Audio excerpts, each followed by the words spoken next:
mu buzima busanzwe tubamo tugira imbuzi zitandukanye. Imbuzi ya mbere ni ihoni. Iyo ihoni rivuze wumva ko ugomba kuva mu nzira. Imbuzi ya kabiri ni inzogera. Iyo inzogera ivuze wumva ko ugomba kuva mu nzira. Inzogera amatwi yacu arayizi, ihoni amatwi yacu ararizi, ndetse na soneri. Na soneri nayo ni imbuzi ikuburira, ikugaragariza. Iyo ufite abantu bafite telefoni, iyo ufite telefoni igasona, ubuzi soneri ya telefoni yawe ukamenya ko bagukeneye.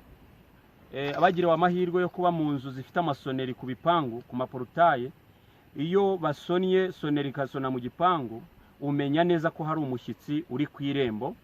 Ndetse hari n'igihe aba ari mu modoka kuvuza ihona kumva ntibyumvikana, akavamo agasona ku gipangu bakamenya ko hanze hari umushyitsi.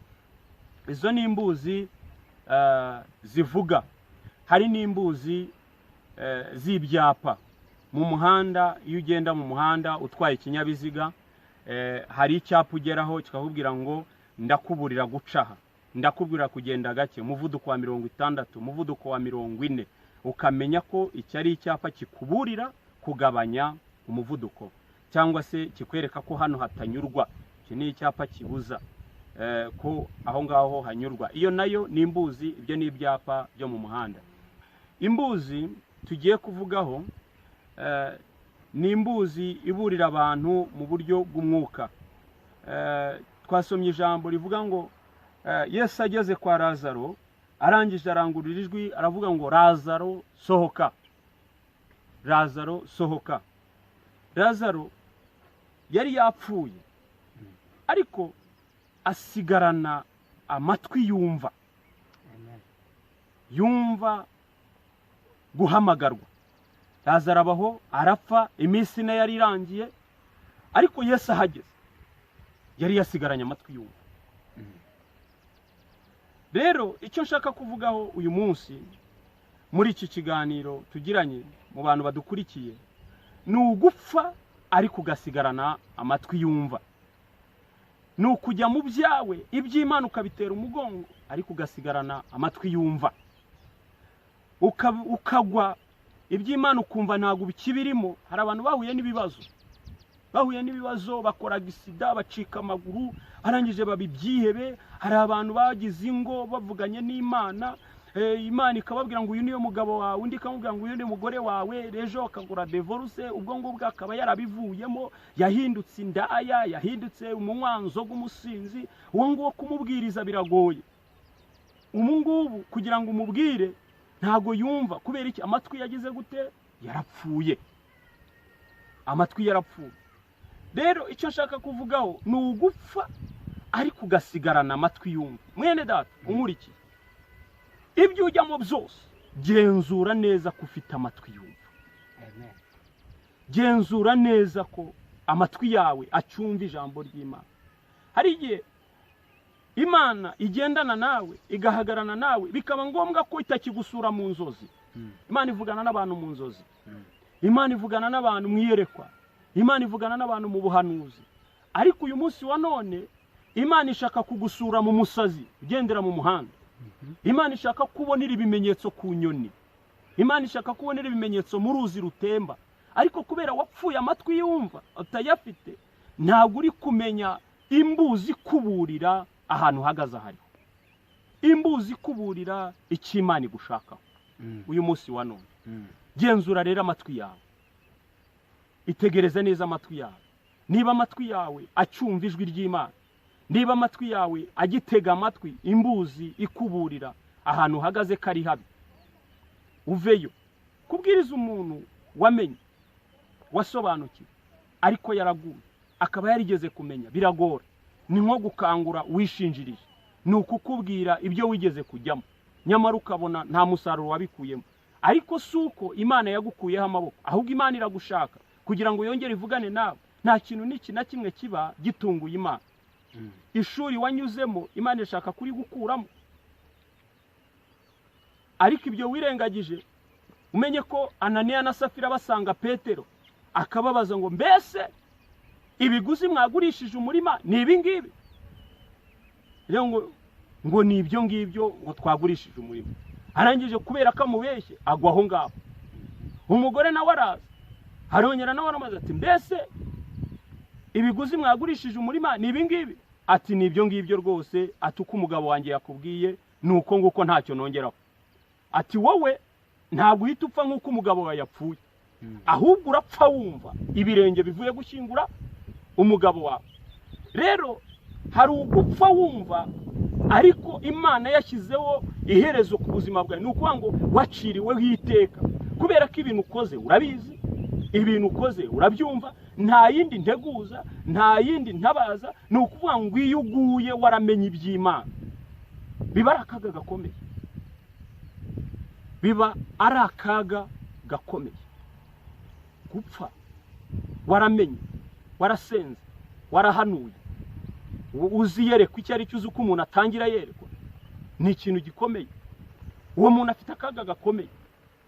Kubera iki? Iyo ugiye kumubwiriza akubwira ko ibyo binabizi, iyo ugiye kugira ngo umusobanurire neza akubwira ko ibyo yabinyuzemo, ndetse akanakubwira ko wowe uri umwana, ariko nyamara ni umusinzi, nyamara ni umusambanyi, nyamara ni umubeshyi. Benshi iminzani barayikase mu isoko, kandi n'abantu bazi Imana. Benshi ntibaca bugufi, bafite umwuka w'abanyiginya, bafite umwuka w'abega, bafite umwuka w'amoko yabo birahira, bafite utumana twabo dutoya birahira, bitabaza iyo bahuye n'ikibazo cy'akanya gatoya. Uzabumva muvugana gatoya ati ngewe uw'abasinga, muvugana gatoya ati ngewe uw'abanyiginya, kandi yarigeze guhanura.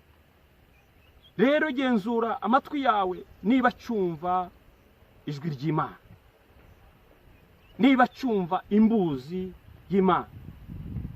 Inzogera y'Imana hari igihe iza nabi, ikaza itinginga, ikaza itaguhendahenda. Inzogera y'Imana ishobora kuza mu mpanuka, inzogera y'Imana ishobora kuza mu rushyi rw'umugore, abagore bakubita abagabo. Inzogera y'Imana ishobora kuza, iyo nayo ikaba ari inzogera. Inzogera y'Imana ishobora kuza mu rushyi rw'umugabo, nayo ni inzogera. Inzogera y'Imana ishobora kuza mu rukuta rw'inzu rukugwiriye, nayo ikaba ari inzogera. Inzogera y'Imana urukuta rukuguyeho ko n'ubundi bwo wahita upfa, ushobora kudapfa. Iyo ari inzogera y'Imana iragusiga ukarokoka. Iyo ari inzogera mbega ari imbuzi, ni imbuzi.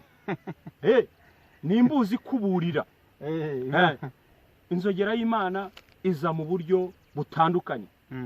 Ishobora kuza umusaza gutera amabuye, ukamenya ko hari ijwi rikuburira kwaho ngaho uratarahawe, atari ukukugambirira kukwica, ahubwo ari ukugira ngo ukanguke.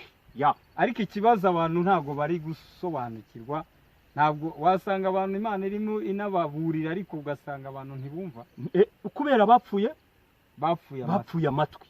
amatwi yumva imbuzi y'Imana. Ntugire ngo hari ikindi, bapfuye amatwi. Ariko reka abadukurikiye kugira ngo mubyumve neza, nk'uko iyi mbuzi arimo ayivuga, ni ukuvuga ngo iyi mbuzi ukuntu nabyumvise mukozi w'Imana, ni imbuzi ikomeye, kandi abantu badukurikiye kugira ngo baze guhishurirwa neza. Ni ukuvuga ngo niba Imana igushaka, Imana igakoresha inzogera, Imana igakoresha bya bindi byose wavuze, ni ukuvuga ngo uyu muntu iyo yapfuye amatwi, ubundi bw'uyu muntu iyo yapfuye amatwi, ni ikihe kindi kintu Imana ishobora gukoresha kugira ngo uyu muntu yongere azuke cyangwa yongere agire amatwi maze? Ibiri mu isi byose ni iby'Uwiteka. Imana ifite ububasha bwo gukoresha buri kimwe cyose kugira ngo igere ku cyo ishaka. Kandi Imana ntitira. Ikintu cyose igiye gukora, niyo isanze nta kiheraho irakirema, ako kanya ikarema ikiheraho. Wibuke Imana ijya gukiza amaso Barutolomayo, ntago yigeze ivuga ngo nta kintu mperaho, nta kintu mfite. Ahubwo ibasha no gufata icyondo, ako kanya igakoza ku maso. Icyondo ni umuti. igitaka ni umuti. Muri filozofi wize, muri siyansi ufite, uzi ko umuntu agushyizemo igitaka mu maso wabona neza, ahubwo uburgishe. Ariko siko bimeze kuri Yesu. Abadukurikiye utazabivura, atazagira umuntu nawe avuga ati ubwo Yesu yatobye akondo agahita asiga mu jisho umuntu ngo agahita akira. Abantu badukurikiye atazagira umuntu nawe ubigerageza ngo uyu muntu agataka ijisho warangiza ukagenda ugatoba icyondo ukavuga ati reka ngiye kumushyiramo mu izina rya Yesu rirahita rikira. Oya, ntabwo ari cyo dushatse kuvuga. Iriya kiriya cyari ikimenyetso cyangwa se bwari uburyo Imana yakoreshaga, siko buriya nabivuga. Ni ukuvuga ngo iyi Imana ifite ububasha bwo gukoresha buri kimwe cyose ku isi kuko niyo yabiremye. Ni ukuvuga ngo niyo yabiremye. Bamuzanira Mariya ngo yasambanye, arangije yigira kwiyandikira hasi. Bo bashakaga ngo ahita avuga, avuge ku mategeko ya Mose, avuge uko wabyumva ako kanya. Arangije